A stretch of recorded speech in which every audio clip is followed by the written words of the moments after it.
Okay, hi, I'm August from August Does Everything. Welcome to Coffee and Cthulhu.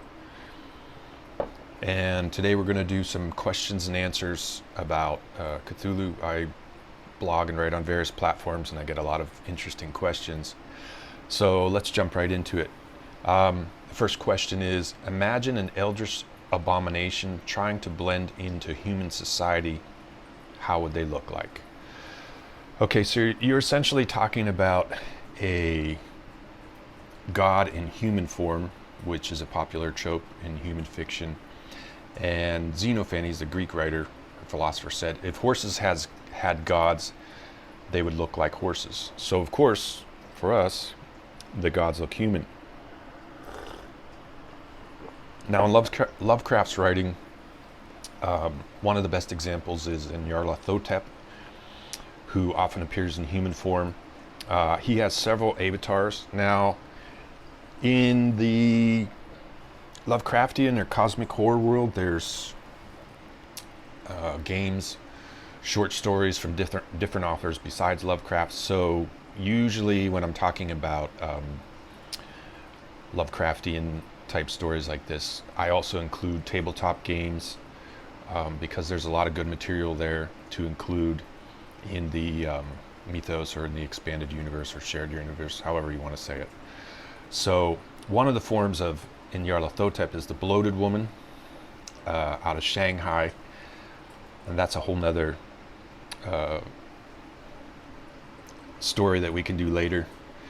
But let's focus on Lovecraft's writing. Of course, Nyarlathotep appears in Nyarlathotep, which is a very short story that kind of hints at this end of the world.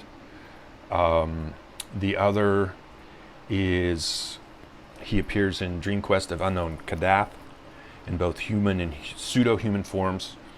And also, Lovecraft wrote a sonnet, just like Shakespeare, fungi from Yugoth. And so there's no, first of all, there's no correct way to pronounce a lot of these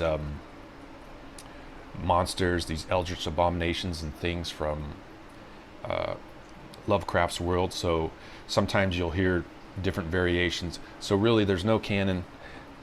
It's however you want to, if you can get close, good, that's fine. We know what you're talking about. Because, you know, they're alien and they're difficult to pronounce. Some authors would even make words and titles and names that are unpronounceable just to kind of pull your chain.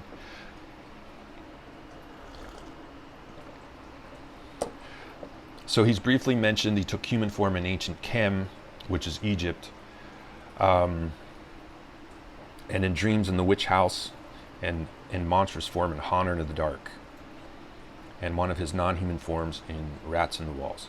Okay, so in Honor of the Dark, it's implied that he gained his human form by possessing a human. Sometimes people bring up Nephrin Ka. In Through the Gates of the Silver Key, Randolph Carter, one of Lovecraft's few recurring human characters, discovers he's a facet of Yog-Sothoth. So that is the other thing I want to say. For whatever reason, Lovecraft was not consistent in his writing. And that's a thing that a lot of people have difficulty with. Why is this, and why does he say this in one story? And I think he was just really experimenting. They're very dreamlike, very nebulous.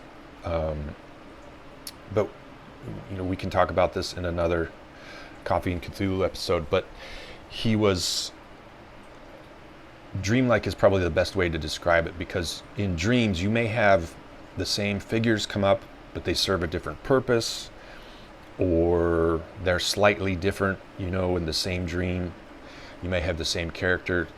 Like I guess it would be comparable to an alternate universe where they're good in one story and bad in another, you know. So there's those kinds of things, and for whatever reason, he just wasn't consistent.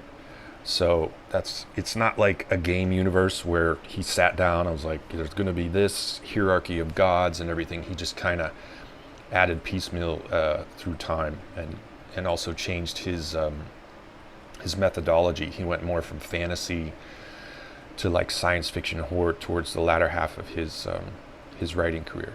Anyway,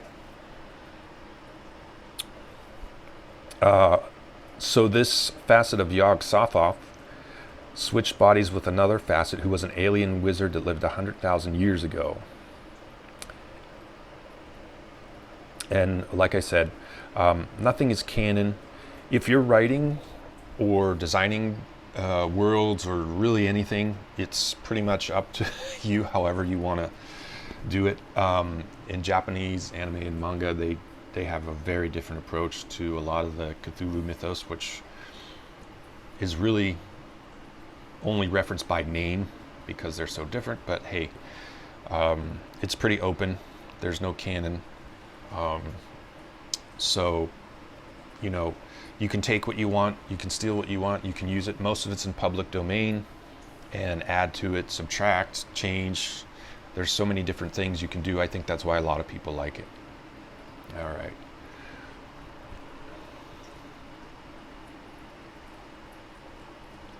Yeah, so his writing, and even the content of his writing, has a lot to do with water. You know, it's ephemeral, it's cloudy, it's nebulous, mysterious, hinting at more dark and mysterious things, the unknown cosmos of the universe. And he doesn't really have anything that would be dry or desert dwelling other than El Hazred, who was supposedly the author or the contributor to Kitab el-Azif, which is also known as the Necronomicon, and there's a reference to Jinn in the desert, but most of his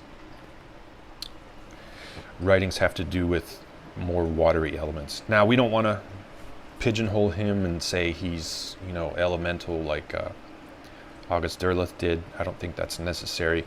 It's just a point to help you understand how Cthulhu writes, or how Lovecraft writes, and Cthulhu is the perfect example.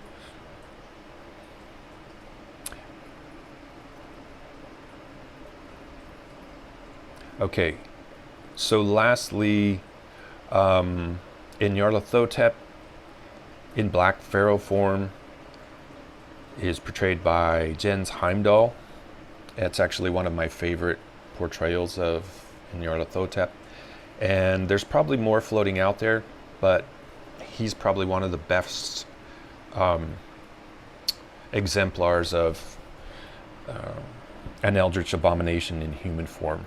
And occasionally he likes to play with humans and get involved with their affairs. Not very often, and we don't know why, but a lot of people like it that way or prefer it that way.